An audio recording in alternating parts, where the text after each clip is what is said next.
Hello, everybody, to a new Boca in English episode, podcast, whatever you want to call it. I'm here, Facundo Zalazar, with Rodrigo Azurmendi. How are you, Rodrigo? I'm not doing great today, or lately, to be honest. But yeah, we're gonna talk about it. We're gonna talk through our feelings, and we'll see what happens.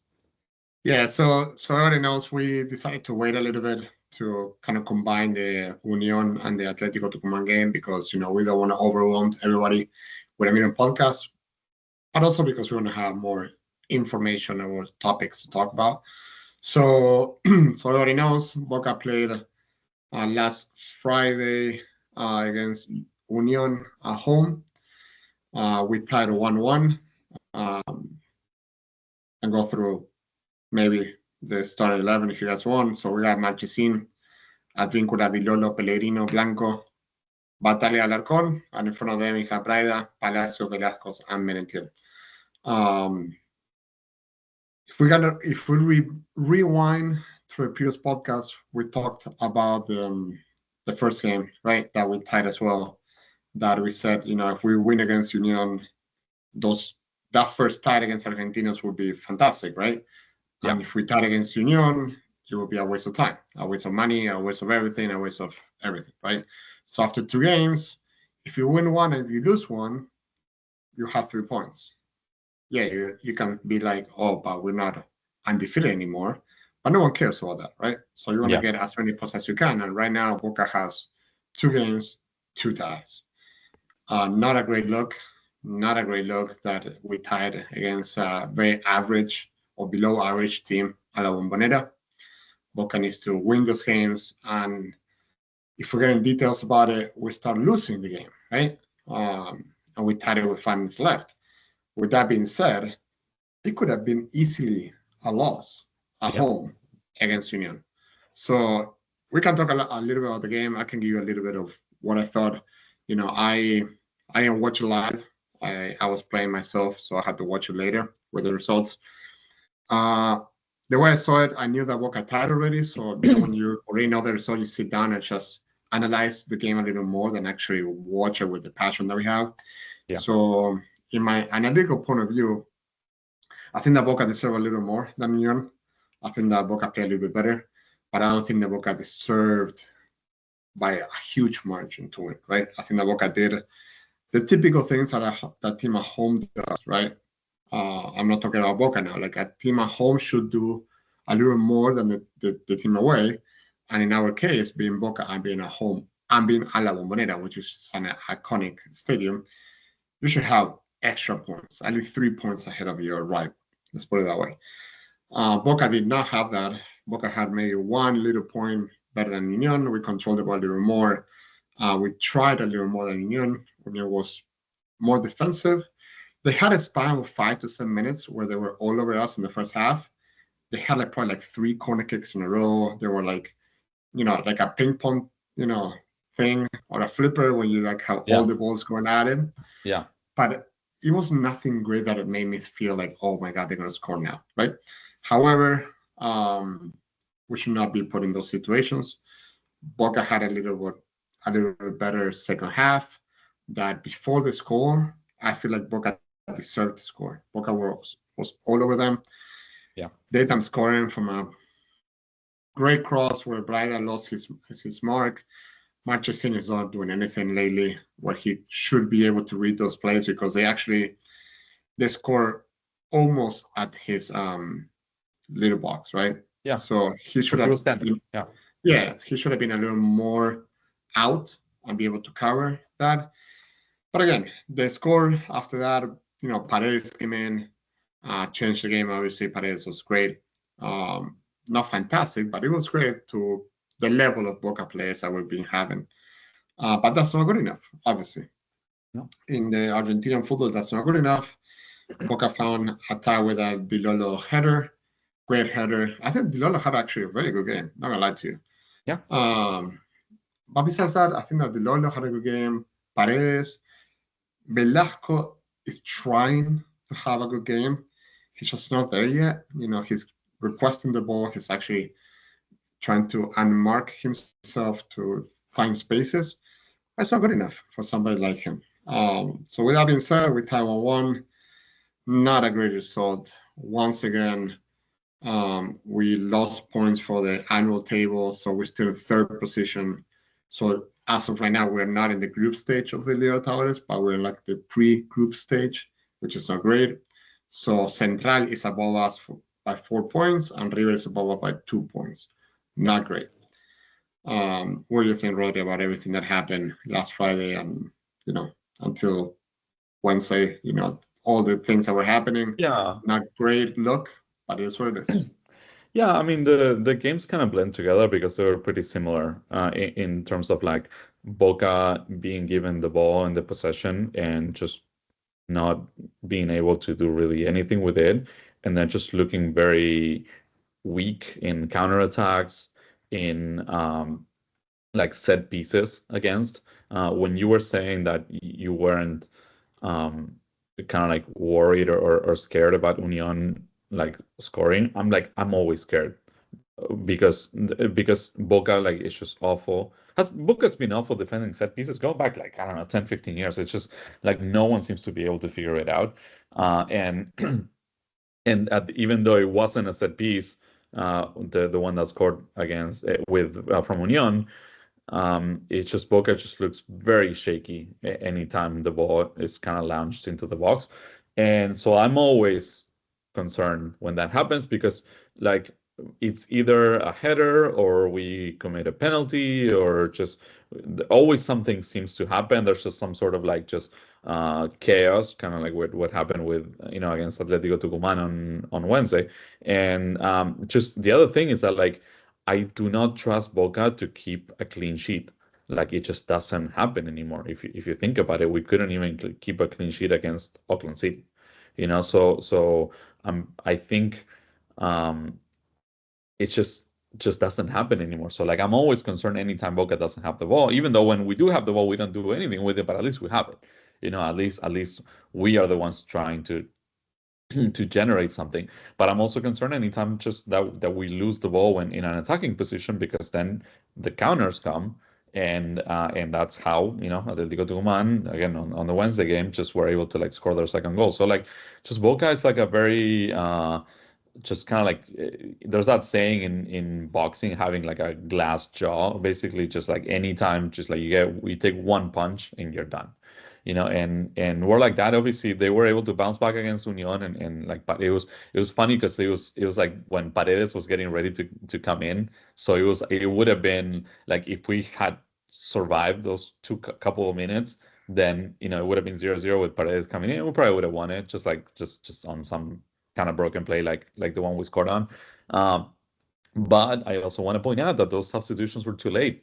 I mean, I don't know how many minutes Paredes had it in him. I don't know if it was like 25, 20, 30, but like a through line, with both games is that Russo is just too late to make substitutions. It happens every time. It happened in the Club World Cup. It happened already in the domestic competition. So it's I don't It's know. frustrating. It's Yeah, frustrating because it's like you said, like yeah. you don't have a goalie that in paper, I don't want to be that kind of dude that was like, I never had a Marchesín as my top goalie because I always hated him. I think he was always in the losing side of the history, right? Yeah.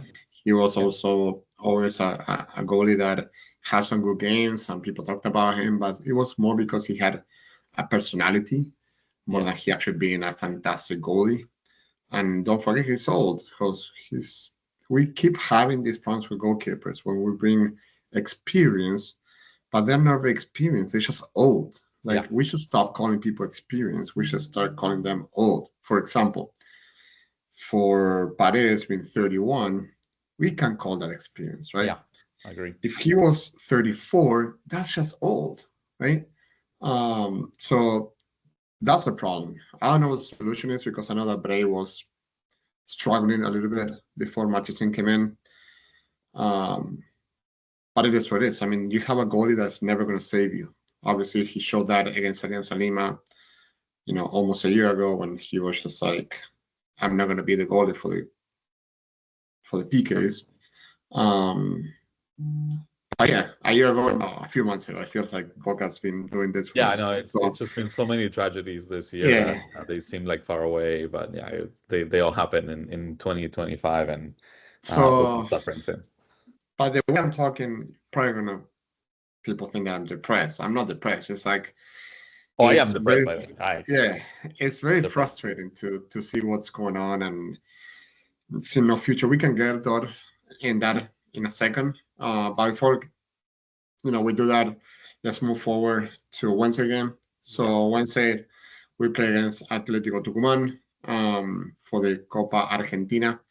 That was a round of 16, which is a very, very early round to get eliminated. So in this round, the 32 teams are still alive. The fact that Boca could not make it to the best 16 is Yeah. mind-blowing to me. It's embarrassing. Again, I know you're playing with a good team, there's Atlético Tucumán, but you should never be out of this tournament before the semifinals, in my opinion. Yeah. Um, it's only 5 games to actually win the tournament, 5 to 6 games to win the tournament. So we should do better. Besides that, anything you want to talk about the game? Yeah, no, I mean it was very similar again to the Union game where like Boca had possession and Boca was going forward, and it very much um, just seemed that like Boca had things in control. Again, it didn't look clean or too organized, but just Boca was going forward. Like nothing really happened in the first half until like the very last like 2-3 minutes, where Boca had a couple of really clear chances, including one where like it was just a beautiful combination that found Alarcón with a very clear shot inside the box and just kind of like missed it too high. And then, we were like, okay, this is a good way of ending the half. Let's just come out the same way in the second half and let's just put it away, just score and everything.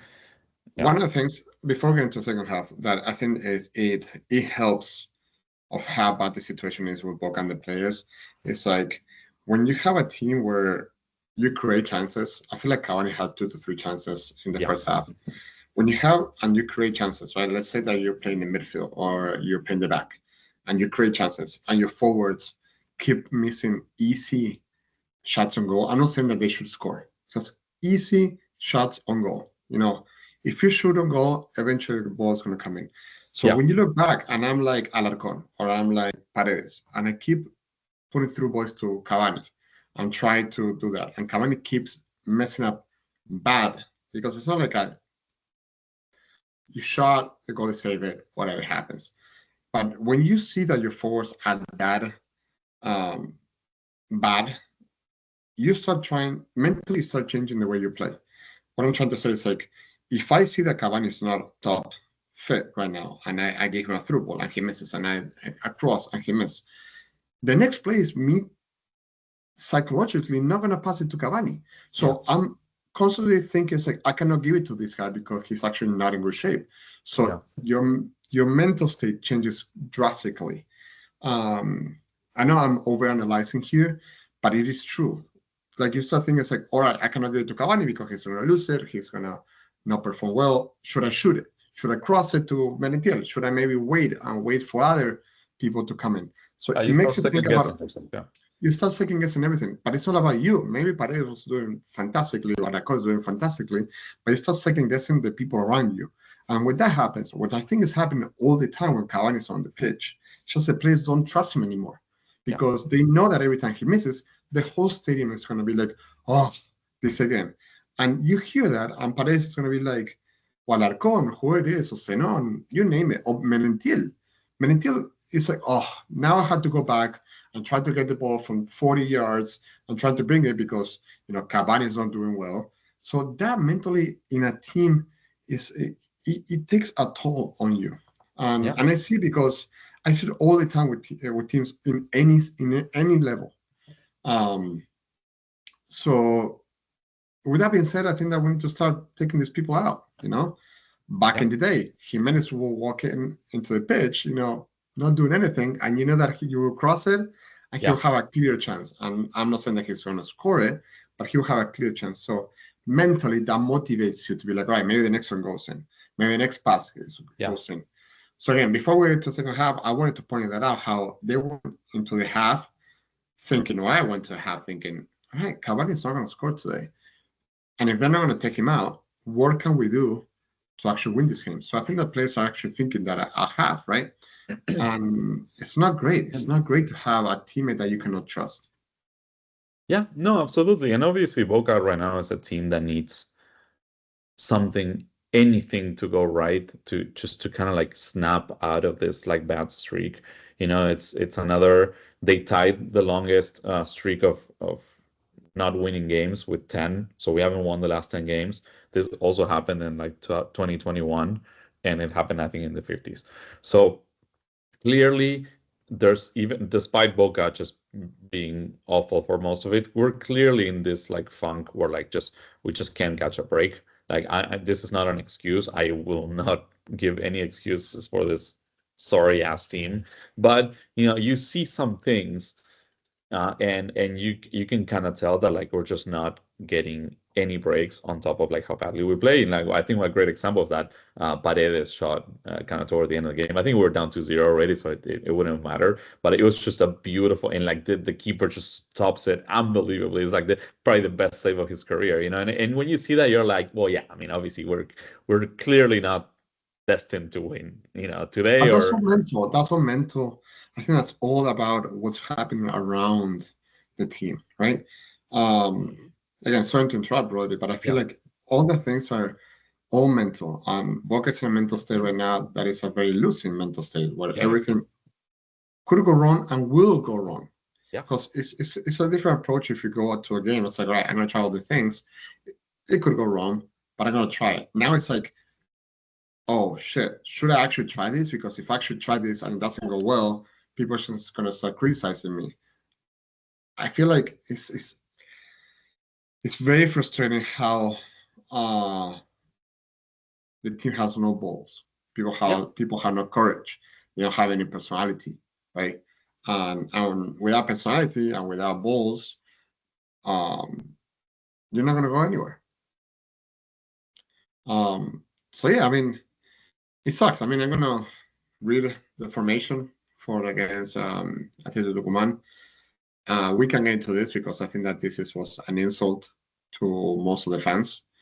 I feel like Boca is all over the place, and it's just frustrating. Again, I don't want to repeat myself, but it's just like they don't know what to do, so they're just trying different things. So we have Marchesín in goal. You got Barinaga, that was replacing Advíncula. You got Bataglia, that was replacing Di Lolo. You got Pellegrino. You got Fabra. I'm going to get to Fabra in a little bit. Then you have Braida, Paredes, Alarcón, Velasco, Cavani, Merentiel. So if you look at it, against Union, the formation change, we went from 4-2-3-1 to 4-4-2. Then we changed the whole back. Out of the 4 defenders, we have 3 new defenders. In the middle, Paredes came in, which made sense. And then on top, Cavani came in. So when you look at this formation, I feel like right now there's a big war happening in Boca, right? Which is the people that are in power of Boca, Riquelme and the Consejo de Fútbol, and then the fans, right? So the way I saw Fabra playing in the game the other day was a testament. They wanted to show us how they are better than us, how they know more football than us. And they probably expected Fabra to score and be like, come out during the week and say, see, I told you guys that Fabra was the best number 3 in the whole Argentina league. They tried to do that with Paul Fernandez back in the day when they're like, he is the most important and most intelligent player of the whole country. And it backfired to them. So the fact that backfired, I think that they tried to impose Fabra because they tried to have Fabra have a good game. If we would have won, people would say, see, Fabra should be on the team. And that's just making fun of the fans. I mean, like, there's no one real Boca fan that today would back Fabra up. And when you do that, it's like being in a relationship with a friend or being in a relationship with a girlfriend or a wife, whatever. You should not do things that you know that's going to bother your Yeah. significant other, right? Those are the things that just bring chaos, crisis. It's unnecessary, right? Yeah. If your wife is happy, bringing her chocolate ice cream every day, and you know that she hates dulce de leche, but you love dulce de leche, just bring chocolate. Just keep the things basic. Chocolate might not be the best flavor. Fabra is something that your wife cannot see. Blanco is a chocolate flavor. He's not the most amazing number 3, but he does the job. Have ice cream, you eat it, and you like it. The fact that they brought Fabra back is just an insult to all of us. I feel like they lost the power. When we voted for them in 2019, the ideal change of the movement was like bring the club back to the socios, the club back to the members, the fans. So right now, I feel like they are testing that, see how far they can go, and they don't understand. They lost that. We don't believe that anymore because now it feels like treason, right? Like you told us this is what we want for the club, and 5 years later, 6 years later, it's completely different because you're doing exactly what the fans do not want. It's embarrassing, to be honest. Me, somebody who voted for him twice, who is in love with Riquelme and always will be, it's embarrassing, right, to defend myself against stuff like this. It's just like you're just making fun of us. They don't care about us anymore. And that's sad, right? That's sad that the club is going through that. It's just a fight to see who has the most power, who's being persecuted. It's always blaming the other side, which I always hated about things in life, politics or clubs or friends or jobs. Do your job, right? If you're gonna do your job, don't blame somebody else. It's do your job, right? So it's getting to a point that I'm very embarrassed of everything that's going on. I don't know what's going to happen in the future. Seeing these 3 games, because it's only been 3 games, right, in this semester. Argentina Junior, Union, Atlético Tucumán. You got 2 points out of 9. You are eliminated of the Copa Argentina, so that means that your Copa Libertadores is pending right now. We're going to play on Sunday against the worst team right now, which is Huracan, but at Huracan, they know that this is a game for them to survive. We know this is a game that's going to put some coffins on our future. So my thoughts, I don't see the light at the end of the tunnel, to be honest. Like everybody's saying on Twitter, it feels like next week is going to be worse. Oh yeah, because the previous one. Like that. A win against Huracan is not going to save anything because then we have to go home. It's going to be very, very embarrassing. What's going on? I have no thoughts. I don't know what to say because it's I don't know what's going to happen. You have Chicho Sana coming out yesterday and talking about how they're not going to bring in new players. It's a big difference because people keep comparing. This is the worst administration on the history. Obviously, if you compare it to the past, by numbers, it is not, right? But then if you look back in the 80s where Boca was almost in bankruptcy, of course, that was the worst time. But then this is the worst time. And people are saying it because we have the most money. We have a club that is healthy. We have players that get paid $10 million a year. Yeah, a weaker league. Yeah. I mean, like the 90s were tough. The 80s and 90s were tough. Like, Argentina wasn't settling all of their players to overseas. Like, this league sucks, and we suck along with everyone else. Worse. So it is. If you can compare, you can say that this is the worst administration in the history because this administration has a lot of money that they can bring players, that they can create a good environment around it. But I feel like they are so toxic. They want to control all the power all the time. Yeah. And I don't believe everything that comes out of the press, obviously, but I do have a lot of people that are involved in the club. I have a lot of people that are involved in the peñas. And maybe I don't believe one of them, but when you have 3 or 4 different peñas telling you the same stuff, it's because something dirty is happening inside the club. I don't know what it is. I don't care. They need to fix it. We voted for them to fix it. I'm not going to tell them what to do. I'm not going to tell them how to fix the problems. You go vote it to actually fix the problem. And right now, there's a huge problem that you have not been fixing for the last 3 years. We got to do better. I don't know what the solution is. It's getting darker and darker and darker. Yeah, No, absolutely, and I do have a lot of thoughts. Um, I just think that the way I think the relationship between like Riquelme as the decision maker, like set aside the kind of like the obviously what he was as a player and everything else. I think the relationship between the kind of the higher ups, the board, the Consejo de Fútbol, and the fans is probably broken by now, and it's been kind of happening in waves.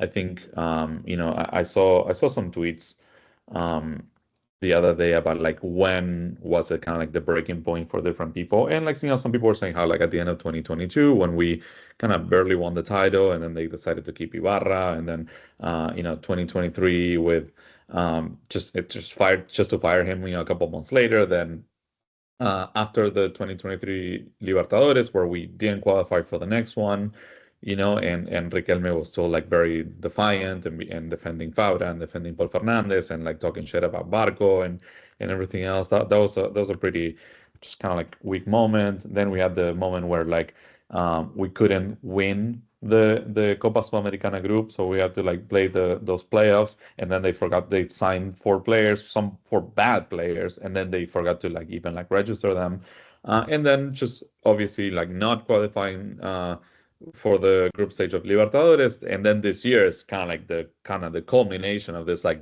shit masterpiece of like we have having Alianza Lima and Auckland City, and now Atlético Tucumán, while also losing the first Super Clásico.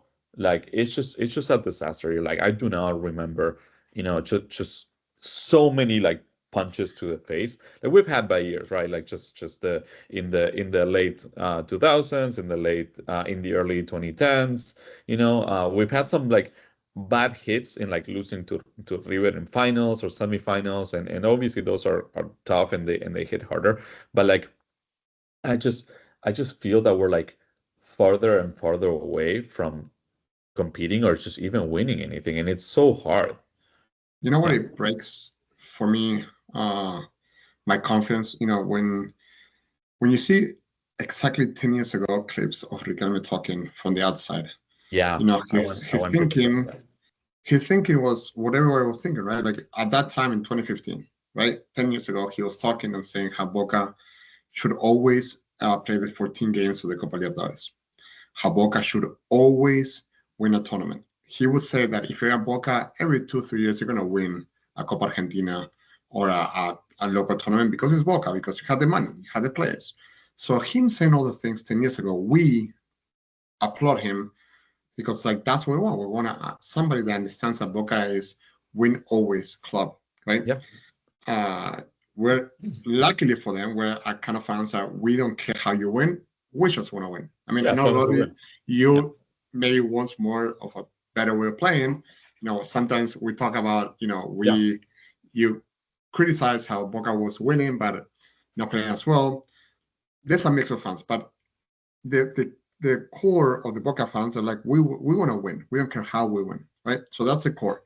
So when you have somebody from the outside criticizing the 2015 president about how Boca should be making the finals and should be competing, and then he comes in and brings it down to like, well, the press is only asking Boca to qualify. They always ask Boca to compete. They don't ask that for other clubs. When you bring the expectation down so much, that's when it's scary. So right now, Riquelme is saying that Boca should not be qualifying to the Libertadores every year. That it's okay if we don't qualify. It's okay if we don't win the Copa Argentina. The Back in the objective is to day, reach the final. No, it's not correct, to reach the final. You have to win it. correct. Yeah. That he back in the day he said that his dream was having the 11 starters for the Copa Argentina coming out from the youth divisions from Boca Predio, The and academy. that Yeah. they the other we have even one, and the only one that's playing well is in the bench. Then you see how all the younger kids, we sold them and we got some money, but they all left in bad terms. So when you look at all that, it's like, what happened to that guy 10 years ago? Was it just political? That's what you look back. It's like, was it just political? Was it just him promising stuff knowing that that would get him elected. And then once he got to power, he brings that down. I mean, the best thing that he can do or makes me happy, he come out and said, listen, we are messing up. We're trying to get better. We need to be winning this stuff. We're not doing great. And the fact that he's not doing that, it kind of hurts, right? So I don't know. I feel like he became very political. He became a very political person where he's just lying to our face or promising things, and then when things don't go its way, he's not saying, hey, we mess up, we can lose, it happens, but we're going to try better to do this. Boca should be in finals. Boca should be win tournaments. We bought players and they didn't perform. It happens. We know that happens.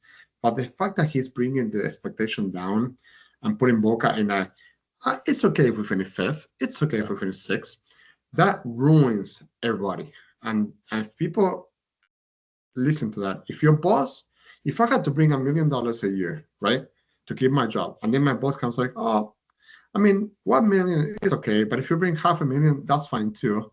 I'm going to be pushing for $500,000, not for $1 million, right? Because I'll be like, listen, you told me that $500,000 was okay.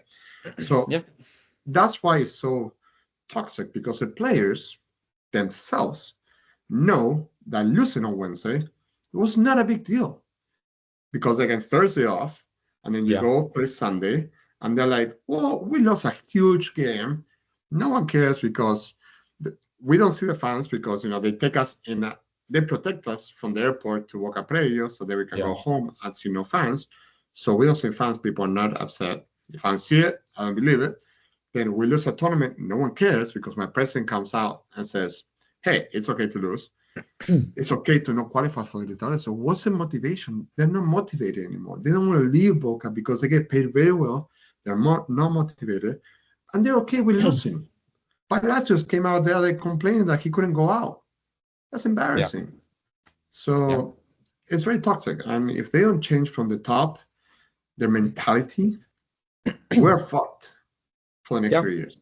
No, absolutely. And I just want to, I mean, there's so much to say that I don't know that we're going to be able to fit it all in here. But like, I have to say that I've lost all confidence on Riquelme, because honestly, like, I think the time for him to come out and say, hey, we're screwing up, we're going to do better, that was like 18 months ago.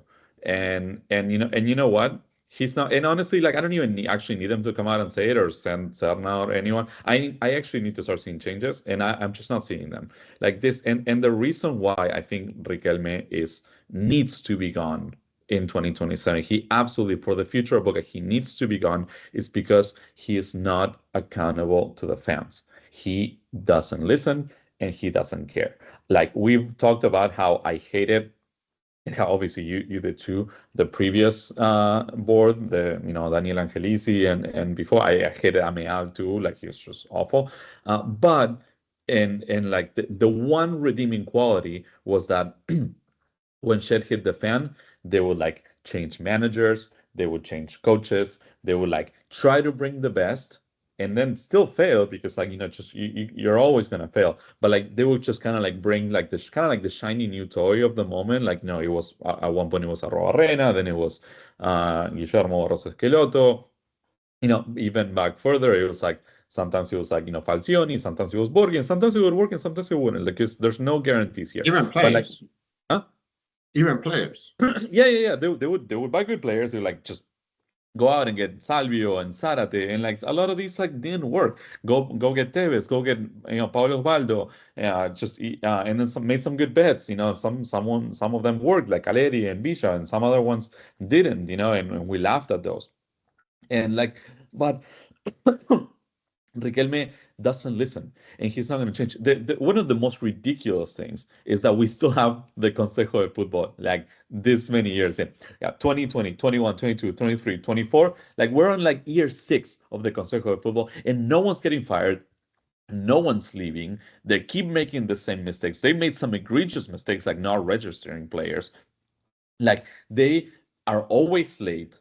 They're always reactionary. Like, Serna yesterday said, like, we don't react, we plan. Bullshit, dude. You don't fucking plan shit. You don't plan anything. The fucking like transfer window closed, And now today, Boca is asking like the Argentinian football federation if they can just kind of get an extension so they can go sign a couple more shitty players. And this, they already did it last year. I don't know if you remember when we lost to Cruzeiro, and suddenly Advíncula was injured and like Blondel was injured, and I was like, oh shit, we don't have a right back, even though we like had some good academy kids. They're like, oh no, what are we gonna do? Like, so they went and bought like Barinaga for like 3 million. Barinaga played okay against both Union and Atletico. Like, I'm not gonna blame him for anything. He's just a big player in Boca. But like, we do not learn. Like, we have like so many players. I was thinking back the other day, and I'm sorry if I'm kind of like going in many directions, but I was thinking back of like 1998 when Bianchi comes in. If you go back and you look at that roster, Boca had like maybe like 16 veterans. We kind of had the starting 11, and then we had like Traverso, Matejan, Barijo, and like maybe one guy, and then everyone else, like the other 10 players, were all academy kids, and none of them were stars. Like, none of them. La Paglia was Matias Arce, Fernando Navas, Fernando Ortiz. Like, those guys were like just like totally like mid players, but they were academy players and they wanted to play. Now, fast forward 27 years later, now to 2025, and Boca has like 3 veterans, like 3 pros in every single position, and they all fucking suck. And like, they're expensive and they're like worthless, and like some of them even want to leave. Like Christian Lema sucked, and like they bought him for like 400K, and like he's like, just dude, let me out, man. Like, just let me go. And they didn't even let him go. He parties hard. He parties with Rojo. Like, he's goddamn awful. He's been awful on the pitch. He got us eliminated against Estudiantes when Diego Martinez was in charge, and they didn't let him leave. And now that the transfer window is closed, now they're going back to Lema, and they're like, hey, if you want to leave, we'll like let you go. And Lema's like, no, dude, the fucking transfer window is closed. Where am I gonna go now? Fuck you. I'm gonna like just like get paid for my contract until the end of the year, which is a lot of money. So they do everything wrong, everything late. Like, they do not plan for anything. Marcos Rojo is still in Boca. Frank Fabra started for Boca. He's been at the club for 10 years, dude. 10 years. Chiquito Romero, he went into the stands and he punched a fucking fan, and he's still at the club. They don't like they some of these guys just don't even want to be there anymore, and they won't even let them go, and then like Also, Cavani.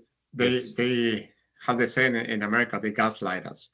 For example, Yeah. the other day, they gaslight us posting that Rolon, that they broke Rolon's contract. I Yeah. was like, dude, that's like me, like that's firing somebody that doesn't even cut anything. Most people didn't even But they're remember gonna that he come was still out. in Boca. Correct. So they're gonna come out and be like, they're gonna gaslight us. Like, see, when people are not doing it, we break contracts.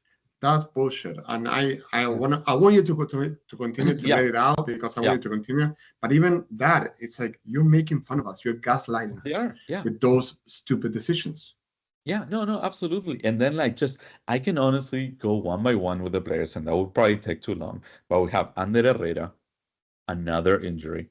He's still there. He's kind of doing like the Boca retirement, package Or tour. yeah, Yeah. So he's there and he's not leaving. And like, we have Cavani making millions of dollars. And like, he's just like, he has like more like Instagram posts asking for forgiveness than actual goals. He did score at the end. I mean, because he was like literally like right under the goal. But then when the game was 0-0, he missed, just like he missed against Alianza Lima, just like he missed against just Auckland City, the few games that he's actually played. So we have like, I had like one objective for this transfer window. It was like, let's just clean up. Let's just get rid of like 10 to 12 players, like the Marteganis, the Hansons. Like, and I know that you can't just like buy them all out, but like, just try to, and obviously you're not gonna sell any of them because they all absolutely suck. But just like, just work on like finding some loans for these guys, just like for like free loans. Just let the other team pay for the salary, or maybe even help pay for the salary. Just make some room. If you don't want to buy players because you've already spent too much in the last transfer window, that's fine. You know, just bring some kids from the academy, just inject some new blood into the system and see what happens. Because then like Boca has like any club, they have talent in the academy. Are there any like Barcos or Eki Fernandez coming to save the day? Probably not. No, But but they do have talent to actually perform in the Argentina league. Yeah, like you're not talking about competing in the I World watch Cup those against games. Bayern Munich. Yeah. These players can do better than somebody from Atlético Tucumán without sounding like a dick, but that's the truth. Yeah, and then you have like, and then the two guys that in 2025 have like the two kids that have played and performed like decently, I would say, are Milton Delgado and Lautaro Di Lollo. Delgado, he was the best player of the first semester. He's gone now. Like he doesn't play anymore. We don't know why. There's some rumors. I'm not gonna speculate because I don't know, but that it's something shadier. I mean, obviously he plays in Paredes' position, but like he trained over the early in the week, and they said that he was gonna start, and he not only didn't start, but he didn't even come off the bench. So like for some reason, Milton Delgado is just not gonna play. Lautaro Di Lollo, he is very limited, but he is very eager. And he is a menace like on corner kicks. He proved it against Auckland City. He proved it against Union. He's like the one good thing that he does is like just like the ball in the air, both on defense and offense. And like again, now it looks like he didn't play. Bataglia played again in the back. So we have all these situations where like we're not playing the academy kids.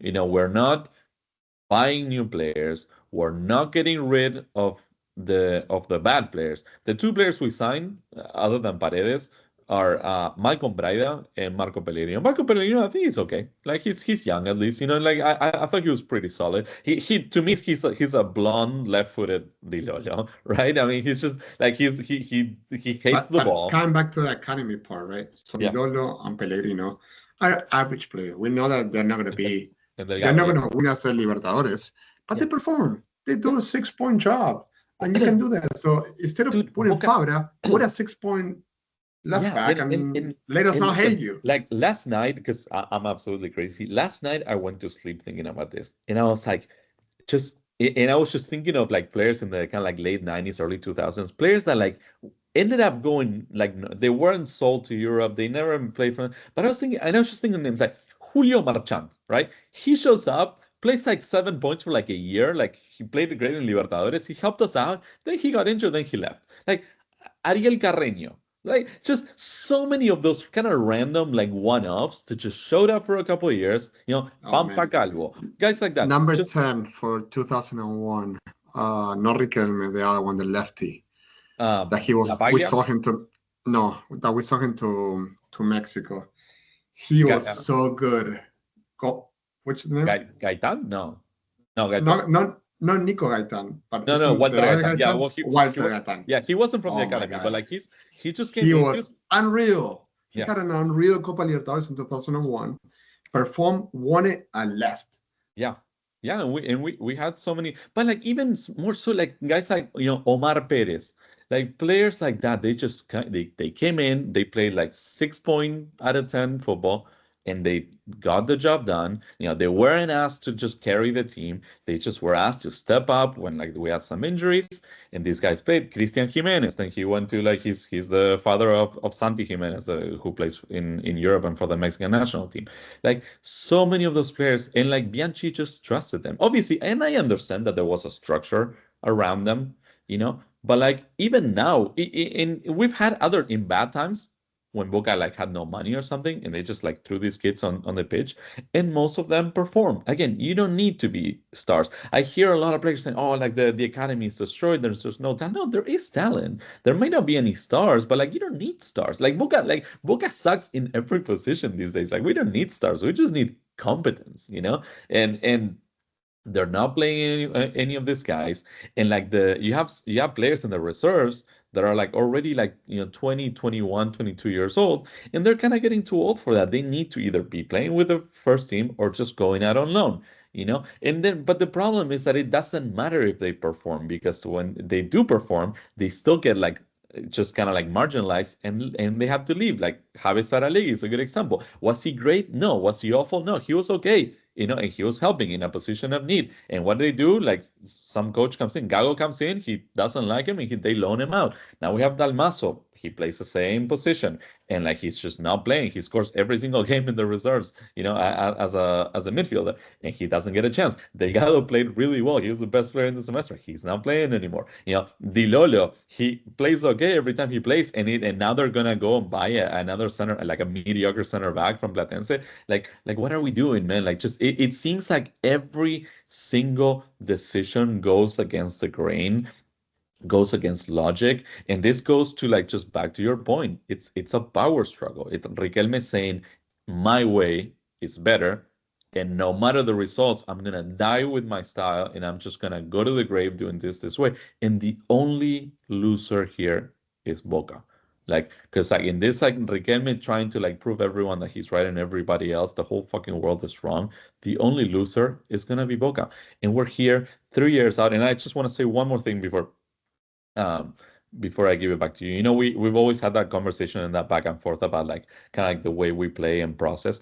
The reason why, and I agree with you that I don't like, as long as we win, I don't care how we do it. But the reason why I was always paranoid then, even when we were winning some titles, was because I always believed, and I know you believe this, and you're a very smart and organized person, like bad process eventually leads to bad results. Like you can get lucky once or twice, 1 year or 2 years. But if you do things the wrong way, eventually you're gonna come to a moment where like things go wrong. And Boca was doing everything wrong,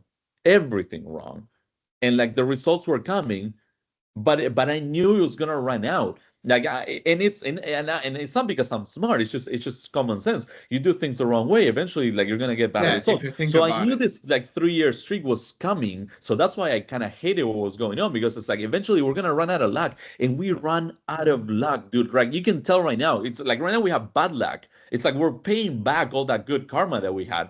We're giving it all back. Yeah, if you think about it, if you analyze it when it comes to the players, it's not like we run out of luck. We run out of like academy players that were saving their ass, right? So if you think about it, Barco, Varela, Eki, Medina. Yeah, Anselmino, Anselmino, Langoni won a tournament by himself. But they weren't but that he wasn't, special. No, they were. Barco. That's the point. Besides Barco, the rest were not special, but they were academy players that gave you a tournament because they played well a few games. And Boca, like Riquelme said 10 years ago, you're in Boca long enough, you're going to win something.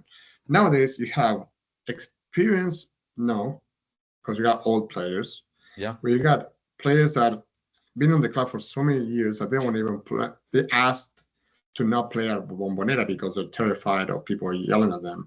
Then you have players that are injured all the time. So when those three things happen, then you have no option that to deal with these eliminations, to deal with these embarrassments, to deal with this 10-game losing streak that you cannot get out of. Because again, you got nothing to save you. There's nothing or no one to save you. And the fact that they brought Paredes, that was another gaslight that they made. Yeah. Make us believe that, if Riquelme wasn't here, Paredes would not ever come. That's bullshit, dude. Because like or not, the other president brought some stars. Like he brought Tevez back, dude. Tevez back, brought De Rossi, which didn't do much, but the press was there. Like the atmosphere was there that you can bring players to Boca, to South America. So, is there any hope going forward? It's gonna be dark, man.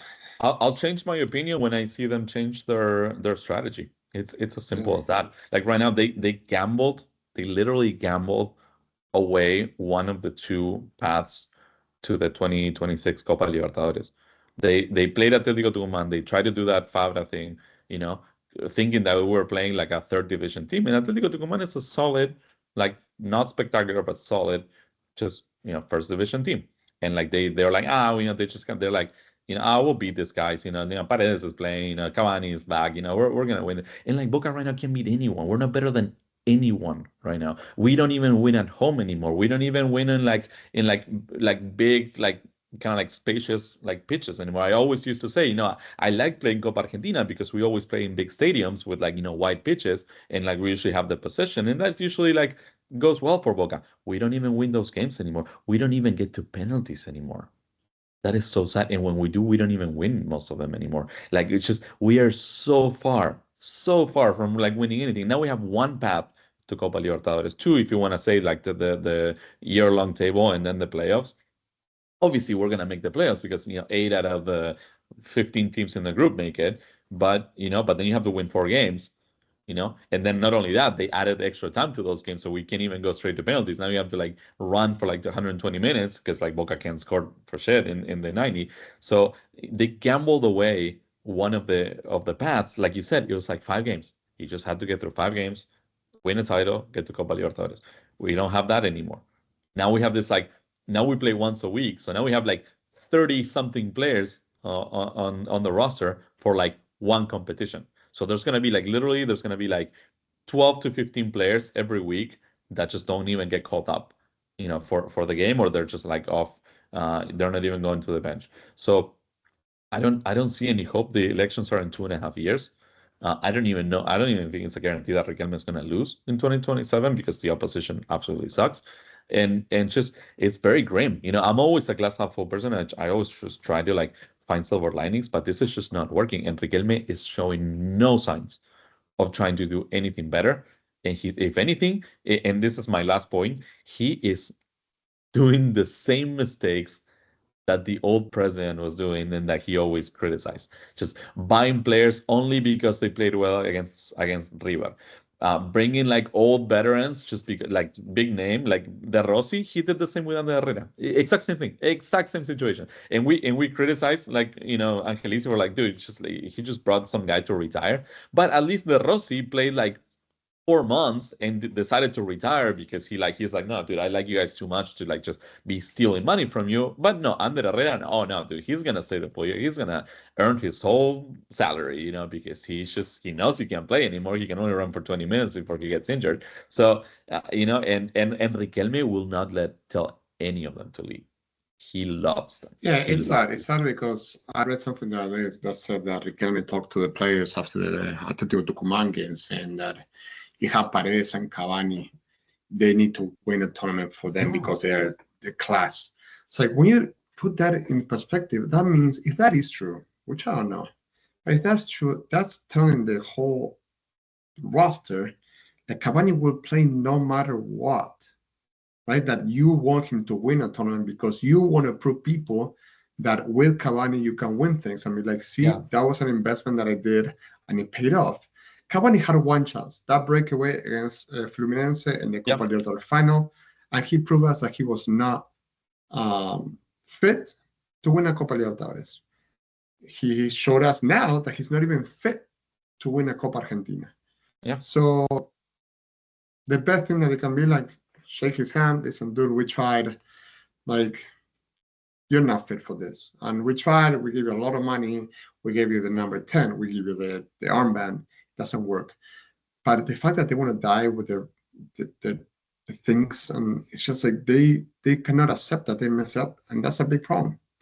Because eventually things are going to go bad, and it's okay if things go bad. You just need to be able to cut your losses fast. Yeah. That's how it is. That's a big problem in bigger teams like Boca and Real Madrid. And those Real Madrid buys everything that they see, but they cut the losses fast. Yeah. If you don't perform in 6 months, you're out of here. We don't care if you spend $100 million on you. You are out. Not going to happen with us because they already showed us after so many years that they're not going to do it. We don't know what's going to happen. The only hope that we have is like these players sit down between them and start playing well and start winning. But not going to happen, to be honest. And with that being said, I got nothing else. I am frustrated. We'll see how it goes on Sunday. But even if we win on Sunday 3-0, it's just when get 10 coins and you get 100, and it's like, all right, I'm closer to the goal, but you're still very, very far. Not going to happen. So, Rodri, with that being said, I'm out. Got nothing else to say. Yeah, no, I'm gonna save some stuff about Miguel Angel Russo for next time. Probably because he's gonna get fired by the end of August, and yeah, let's just wrap it up here. We'll have way more to say in the coming weeks. All right, perfect. Thank you, everybody. Send us some questions, concern, whatever you want. We love when you guys tweet at us, help us prepare for these episodes better. So yeah, so let's wait for Sunday, and then we're probably going to record again next week and take it from there. So everybody, thank you for your time, and until next time. Bye, guys.